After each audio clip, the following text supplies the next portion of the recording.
നിങ്ങളുടെ ഇഷ്ട പരമ്പരകൾ എക്സ്ക്ലൂസീവായി സൺ നെക്സ്റ്റ് ആപ്പിലൂടെ തികച്ചും ഫ്രീ ആയി ഇപ്പോഴേ ആപ്പ് ഡൗൺലോഡ് ചെയ്യൂ. എല്ലാവരെയും ധിക്കരിച്ച് കണ്ണി കണ്ടവളുടെയൊക്കെ കഴുത്തി താലിയും കെട്ടി വന്ന് നിൽക്കുക നീ എന്റെ മോനെ അല്ലടാ. ഇറങ്ങി പോടാ പുറത്ത്.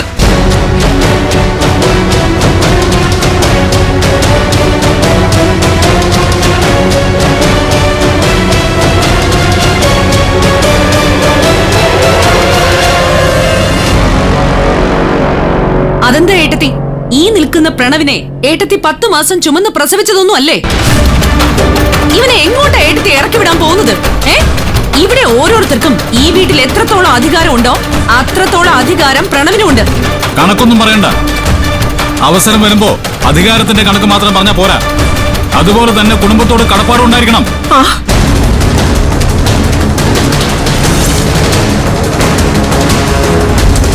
ഈ വിവാഹം നടന്നാൽ നമ്മുടെ കുടുംബത്തിന്റെ സമാധാനമേ നശിക്കുമെന്ന് തത്തയ്ക്ക് ബുദ്ധി ഉപദേശിച്ചു കൊടുക്കും പോലെ പറഞ്ഞു കൊടുത്തല്ലേ, എന്നിട്ടും വന്ന് നിൽക്കുന്ന കണ്ടില്ലേ?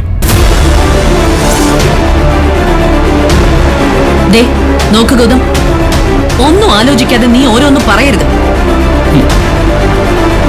ഇവനെ നിന്റെ അനിയനാണ്, അത് മനസ്സിൽ വെച്ച് വേണം സംസാരിക്കാൻ. അനിയനാണെന്നുള്ള ചിന്ത എന്റെ മനസ്സിൽ മാത്രം ഉണ്ടായ പോരല്ലോ, ഞാൻ ചേട്ടനാണെന്ന് ഇവനോട് തോന്നണ്ടേ? ഒരു കാര്യം പറഞ്ഞു കൊടുത്താൽ അത് മനസ്സിലാക്കാൻ ശ്രമിക്കണം. അതാണ് കുടുംബത്തോട് ബാധ്യതയുള്ള ആൾക്കാർ ചെയ്യേണ്ടത്. അമ്മയും കൂടുതൽ സംസാരിക്കൊന്നും വേണ്ട. ഇവന് വേണ്ട എല്ലാ ഒത്താശയും ചെയ്തു കൊടുത്തത് അമ്മയല്ലേ? ഈ മുഖത്ത് നോക്കി എന്തെങ്കിലും പറയാൻ പോലും മടി തോന്നുന്നത് ഇപ്പോ.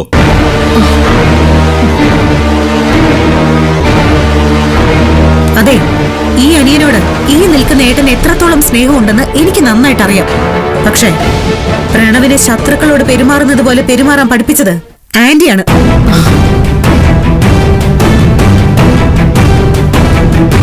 എന്നോടുള്ള പക പോക്കുന്നതിന് വേണ്ടി പ്രണവിനെ വെച്ച് ഈ കളിയെല്ലാം കളിച്ചിട്ട് ഇപ്പൊ എല്ലാവരുടെയും മുമ്പിൽ വന്നു നിന്ന് ആദർശം പറയല്ലേ ആന്റി?